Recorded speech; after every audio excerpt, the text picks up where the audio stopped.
Hello friends, sodium chloride water system phase rule के next lecture में आज हम डिस्कस करेंगे यहाँ पर सोडियम क्लोराइड जल तंत्र के बारे में। प्रिय छात्रों, सोडियम क्लोराइड जल तंत्र जो है वो एक द्विघटकीय तंत्र है जो कि असर्वांगसम गलनांक बिंदु रखने वाले यौगिक का निर्माण करते हैं। ये सोडियम क्लोराइड वाटर सिस्टम का फेज डायग्राम है। इस फेज डायग्राम को आप देखें समझें तो हम देख सकते हैं यहाँ पर कि इस ए पॉइंट पर नेक्स्ट स्लाइड के अंदर हमने यहाँ पर एक एक पॉइंट यहाँ पर आपको दे रखा है कि हम किस किस प्रकार से हम इसकी विवेचना करेंगे।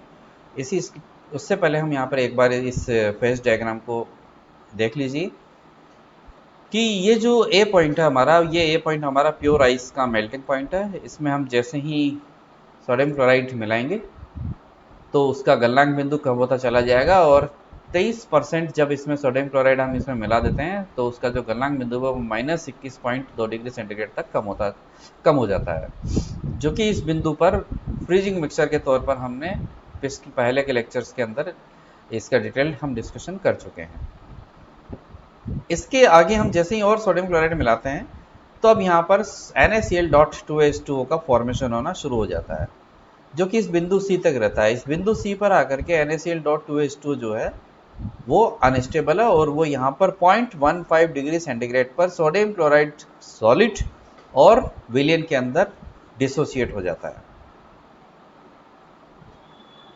इसका आगे डिस्कशन नेक्स्ट स्लाइड में एक एक पॉइंट को हम लेकर के चलते हैं।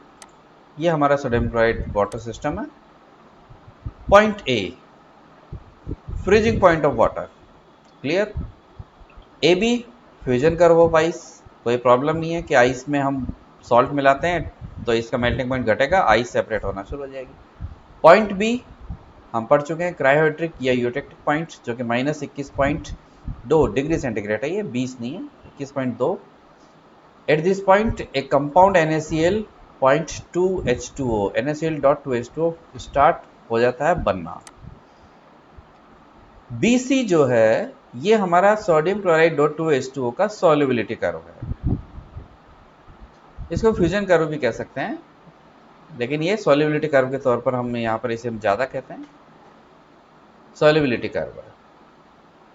पॉइंट C जो कि 0.15 डिग्री सेंटीग्रेड है वो इनकॉन्ग्रुएंट मेल्टिंग पॉइंट है हमारा NaCl.2H2O का। और यहाँ पर ये किसमें डिसोसिएट हो जाता है? एनहाइड्रस NaCl और द्रव में, यानी कि प्योर सोडियम क्लोराइड और द्रव के अंदर ये यहाँ पर किसमें विभक्त हो जाता है। तो ये इसका क्या है? असर्वांगसम गलनांक बिंदु है।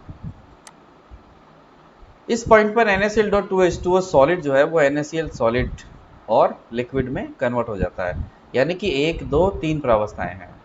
तो फेज रूल अप्लाई यदि आप करोगे तो A बराबर C - P + 2 - 1 से यहाँ पर डिग्री ऑफ फ्रीडम क्या प्राप्त होगी? आपको 0 प्राप्त होगी। CD जो है वो NaCl का सॉल्युबिलिटी कर्व है, क्योंकि सोडियम क्लोराइड सॉलिड यहाँ पर सैचुरेटेड सॉल्यूशन के साथ में क्या है? इक्विलिब्रियम में है। तो ये इसका CD, क्योंकि इस पॉइंट के ऊपर NaCl.2H2O का एग्जिस्टेंस नहीं है, सिर्फ सोडियम क्लोराइड सॉलिड है। इंपॉर्टेंट, क्या महत्वपूर्ण? Solid NaCl existence is over 0.15 degree centigrade only, यानी कि सोडियम क्लोराइड का जो एग्जिस्टेंस है वो 0.15 डिग्री सेंटीग्रेड के ऊपर ही संभव है। यदि आप अलग अलग एरियाज को देखना चाहें तो एरिया ABCD जो है वो complete unsaturated solution of sodium chloride को व्यक्त कर रहा है। तो यहाँ पर जो प्रावस्था है वो केवल और केवल एक ही है। इसी प्रकार से एरिया ABE की हम बात करें तो यहाँ पर आइस सेपरेट है और सॉल्यूशन है सैचुरेटेड, तो 2 घटक है। इसी तरह से एरिया CDG, C और ये DG, CDG, यहाँ पर प्योर सोडियम क्लोराइड है और सॉल्यूशन है, सॉलिड NaCl और सैचुरेटेड सॉल्यूशन। एरिया CBFG, यहाँ पर NaCl.2H2O और सैचुरेटेड सॉल्यूशन है, 2 घटक हैं। एरिया बिलो द EBF के नीचे जो एरिया है वो पूरा का पूरा ठोस प्रावस्था का है, जहां पर आपको बर्फ और NaCl.2H2O मिलेगी।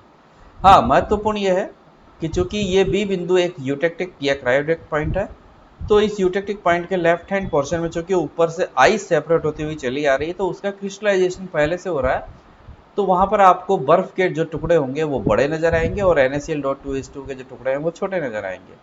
और इसी प्रकार से यहाँ पर इस एरिया में चूंकि NaCl.2H2O ऊपर से ही सेपरेट आउट होता चला जा रहा है, तो इसीलिए यहाँ पर नीचे वाले हिस्से में NaCl.2H2O एक्सिस यानी कि अधिक मात्रा में भी है और उसके बड़े टुकड़े यानी कि बड़े क्रिस्टल नजर आएंगे और आइस के भी टुकड़े यहाँ पर जो होंगे वो नजर आएंगे।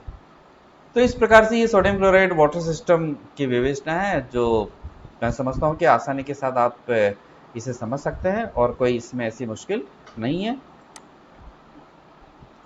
Thank you. अगले नेक्स्ट लेक्चर के अंदर हम फेज रूल से संबंधित और जो तंत्र हैं उनके बारे में हम डिस्कशन करेंगे।